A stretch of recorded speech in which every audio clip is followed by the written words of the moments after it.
Welcome to another edition of 42 Straight Years In. I got my shank back out. Y'all know what it is. Let's ride. On my crackhead update, I went up to the 7-Eleven. Had this old guy standing out there, man. Man, this guy was running in place, man. It was 31 degrees this morning. Earlier this morning. Now the sun is out. It's a little chill out there, but it's a beautiful day. Man, this guy was running in place, man. He was cold as hell. So I wasn't no parking. Early in the morning, everybody getting their breakfast and their coffee and gassing up their vehicles. So I had to park right in front of him. And he asked me, say, "Excuse me, sir, will you get me a cup of coffee, man? I'm freezing to death out here." So I went in, I got him a large cup of coffee. Came back out and handed it to him. He said, "Man, I've been standing out here all night, man. This lady told me she was going to give me $50, man. I've been out here all night." I said, "Okay, man. I want to let this man get in the car. I left the motor running. It's nice and warm. But I can't trust none of these clowns. Can't trust them." So I wished him good luck and drove off. That's my crackhead update.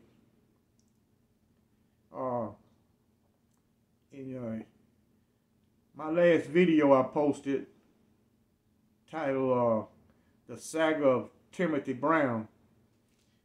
Some people in the comments were saying, well, one commenter in particular was saying, "Hey, you could have saved that young guy." At the time, I still was in my damn food mode. I done took 3 lives myself. 1 on the outside, 2 in prison. So I could care less if you live or die. That didn't matter to me. I did not care about what's going to happen to you. Didn't care. I was a survivor. If you put your ass out in front of the firing squad, you expect to be executed. That was on him. When I entered Texas prison in 1975, 22 years old. Nobody didn't cut me no slack because I was young. They didn't care. I wasn't sent to a prison where it was first offenders at. They sent me where it was hard convicts, old guys. Guys been locked up a long time. They treated me just like I was one of those guys. Nobody cut me no slack because I was young. And another thing, this guy did not ask for no help. He never told me specifically what he was going to do. And I really didn't care. I could easily figure it out. I did not care. If you mess over someone, you be able to be prepared to accept the consequences. And most youngsters ain't going to listen at you no way. They not. They want you to tell them something slick. That's why in later years in prison, I didn't try to tell them anything. I was at the Pulaski unit. That's a wild prison. I don't tell them anything unless they ask for it. If they ask my opinion or ask for advice, I give it to them. Other than that, I didn't get involved in it. Let them do them. That's their favorite term. It's let me do me. Or I'm doing my time my way. Okay, go right ahead and do it. That's how I did mine. It was my way. Some of the old guys would try to talk to me. Man, if I didn't respect them old guys, I won't listen to nothing they got to say. Nothing. So a lot of them figured it out real fast. I used to hear some of the older guys say, "Man, that is a messed up youngster there. Boy, that dude there is messed up." So I didn't listen at him.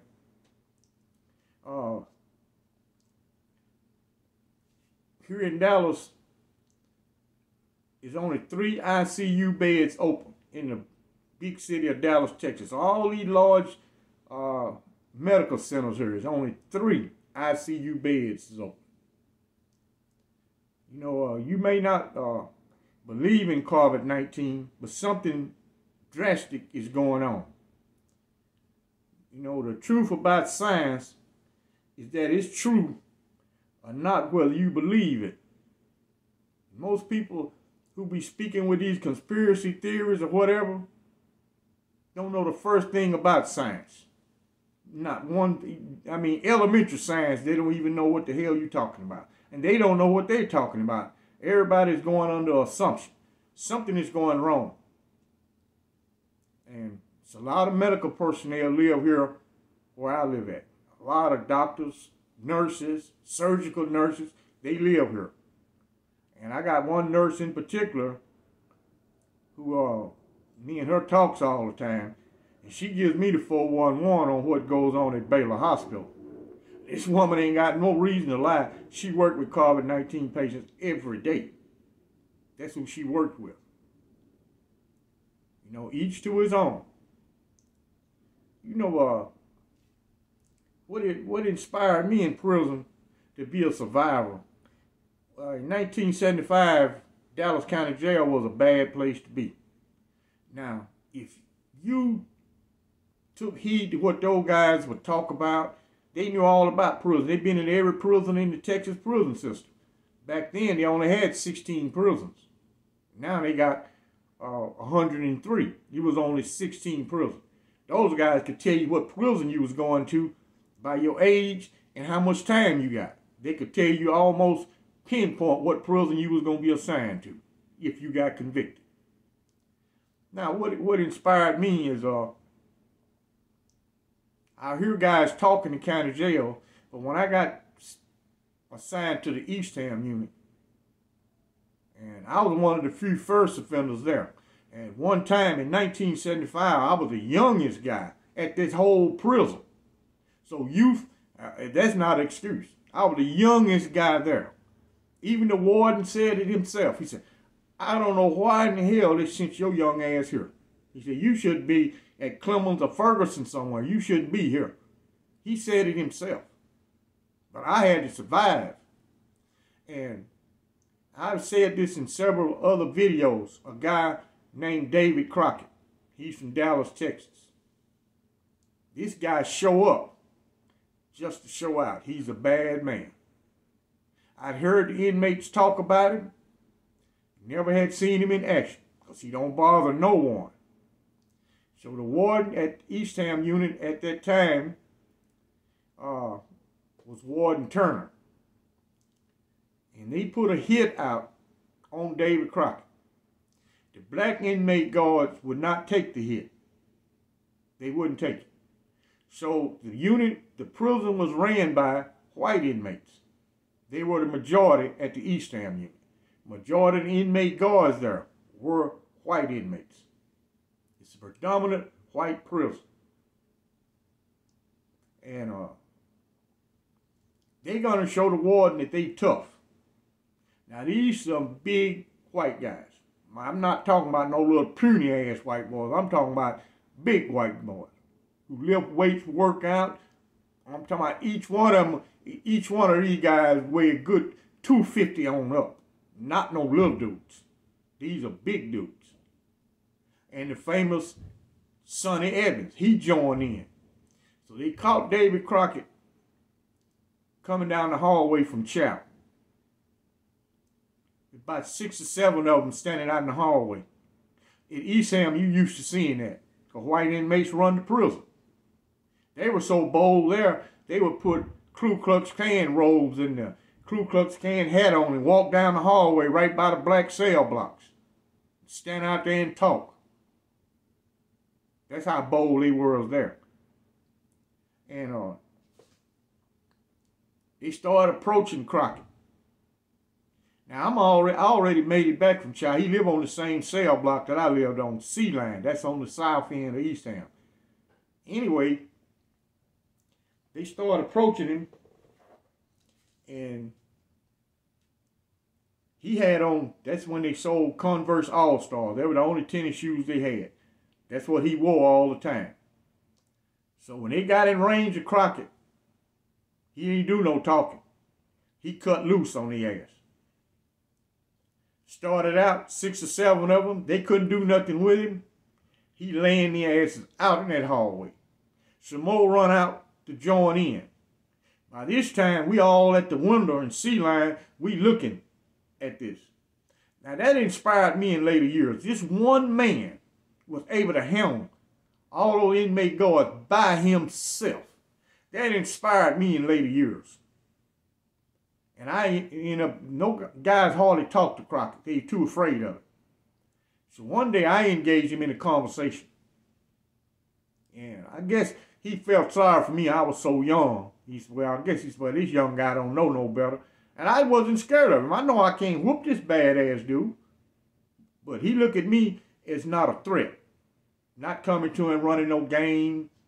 Just talking to him about a football parlay. That's how the conversation started. And this guy told me one day, he said, man, don't never be afraid. It's something I noticed about these bad guys. They're going up against, back then where they would kill you, these guys wasn't afraid. You just going to have to kill them. They was not. He told me that, he said, man, don't never be afraid. He said, go out fighting like a man. He said, always fight back. I don't care what the odds are. Fight back. Now, the fatal mistake they made when they attacked Crockett, later on, I played it through my head. They left him standing up. Fatal mistake. If two of them would have sacrificed and went up under him and took his legs out, they would have won the battle. Because some of those guys had water hose with lead in it. Some of them had iron pipes. And this man beat the hell out of all of them by himself. Now, I didn't make it at East Town, but my first time there, I've been assigned to that prison 3 times. 1975, they transferred me in 1976 to the Ramsey 2 unit, which is now the Stringfellow unit. They transferred me to Ramsey 2. Inmate guards over there, they are terrible. That was a mess. That's the messed up prison I ever been assigned to, was Ramsey 2. I'm telling you, it's horrible there. Man, they jump you for any little thing at that prison. Any little thing, they jump. But they inmate guards didn't use weapons like they did at East Town. And these guys weren't necessarily big guys. These were smaller inmate guards at Ramsey 2. And me and an inmate guard named Pullen got into it one morning at breakfast. I come out for breakfast and coming down the stairs is 3 tiers high, and he always, at breakfast time, there's only one inmate guard be out there. Just one. The rest of them is there. They cell doors open. They can easily run out of their cells if it's a problem. But this guy had a bad habit of slapping people. Something about me, when I first got to Ramsey 2, the administration over there did not like me. They did not like me. And this sorry son of a gun slapped me. Going to breakfast. Just picked me out of everybody. And I went on to breakfast, came back, and I didn't say nothing to my cell partner. Couldn't trust nobody at this prison here. There was hardly anybody there who I knowed. I can't trust them. I saw that real off the muscle. Don't trust nobody at this prison. And I had stole me a butter knife out of the kitchen. And I sharpened it up that night. Had me some medical tape I wrapped around the handle. Now just think, I ain't been in prison then about 7 months. I only been there 7 months. Man, and we came out for breakfast that next morning. I lived up on the 3rd tier. He was standing there by the stairs. So I just walked up and started stabbing his ass. He thought I was fighting. Or he was trying to fight back. He thought it was just going to be a fist fight till he saw all that blood running out of it. Now, it was so early in the morning till I really didn't get beat down. When the turnkeys who worked in the hallway ran in, and it was a lieutenant named Womack, they escorted me right on to lockup. I still didn't get jumped. Now, the warden, Wildcat, ran Ramsey 2 and Ramsey 1. He the senior warden. Ramsey 1 didn't have an assistant warden. It was only one warden, was Wildcat. The assistant warden, his name was Breen. he ran Ramsey 2. So he put me in a van and transferred me over to Ramsey 1. When I got a chance to meet Wildcat. But when I stabbed that clown, I didn't know if they were going to beat me to death like they would do at East Ham. I don't know what's going to happen. From that point on, I didn't have no fear of them. And once, I said this once before, me and a guy got in a fight out in the fields at Ramsey 1. And I beat him to death. And one day I overheard Captain Bad talking to old Lord. He said, man, he said, you better watch that little skinny nigga. That little skinny nigga killed somebody. He said, you better watch him.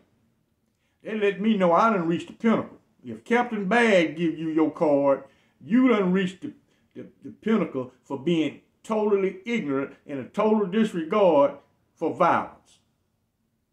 A lot of inmates were scared of the retaliation, even though Cat is not going to do anything to you.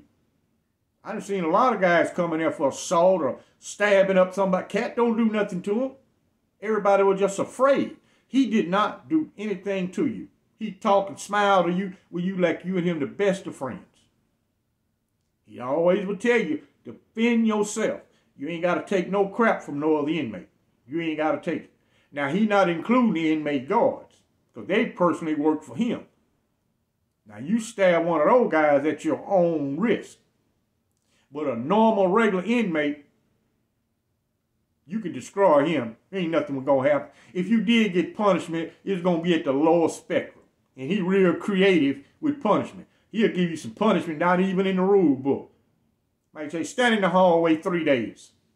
Or put him in the jailhouse for 2 days. You don't know what he's going to do. But he respected someone who stood up for himself.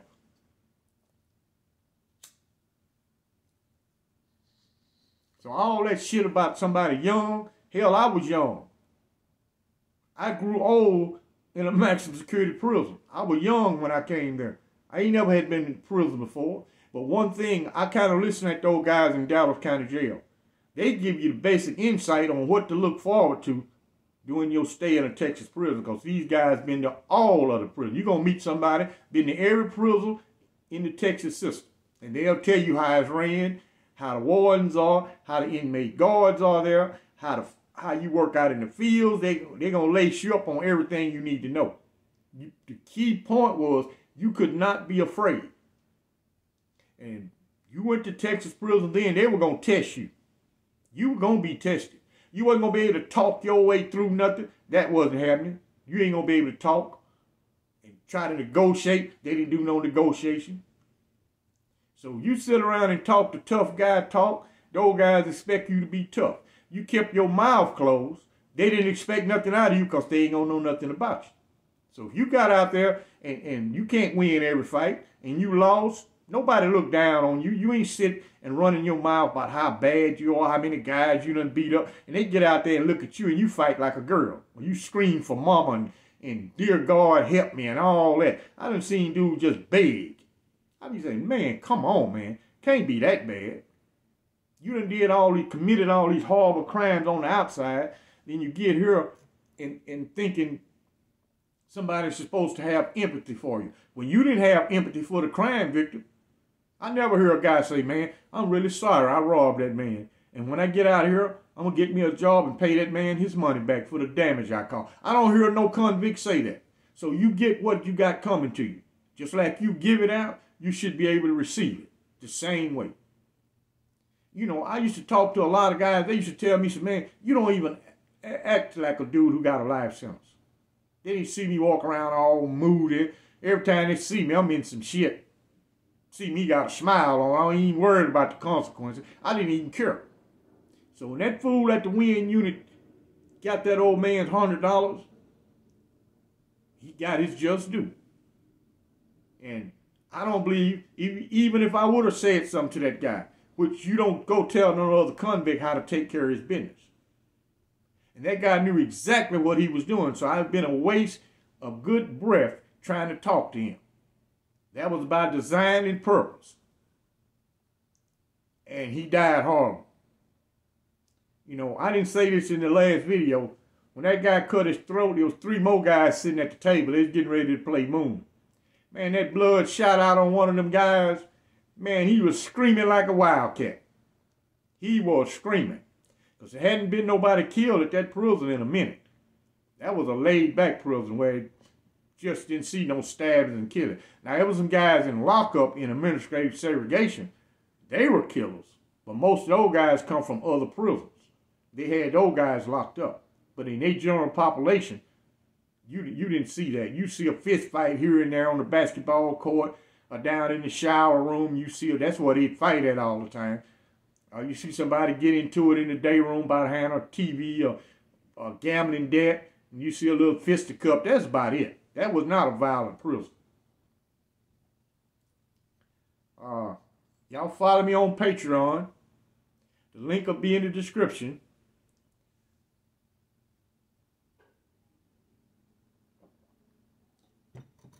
Yeah, I got to go pick my old lady up. She across the street at the park playing tennis.